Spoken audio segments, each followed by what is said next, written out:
Hello mga idol! Welcome back to my channel, Another Vlog, Another Day.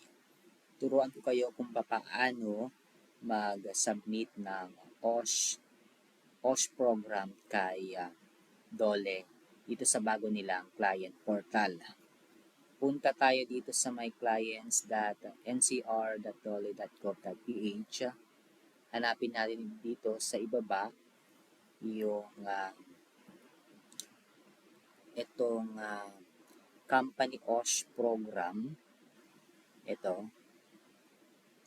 Pagka-click nyo yan, meron kayong mababasang the employer shall submit a copy of the company OSH program to the Dole Regional, Provincial, Field or Satellite Office having jurisdiction over the workplace.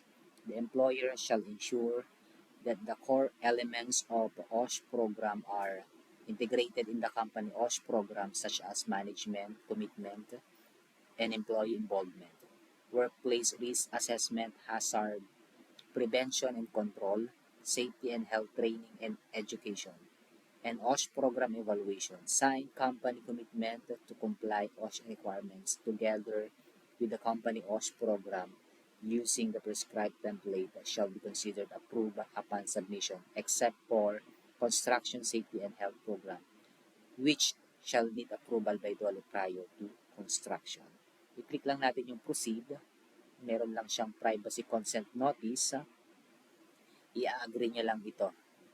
Pilapan nyo itong mga name of establishment, yung address, yung number of employees, male and female, nature of business, pangalan ng safety officer, contact number ng safety officer, at yung company email address.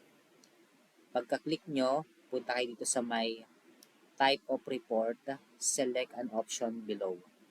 I-click nyo lang itong company OSH program. Pagka-click nyo yung company OSH program, may makikita kayong template dyan. Yun yung sundan nyo na lang po, i-download nyo na lang po yun para i-edit nyo na lang po siya.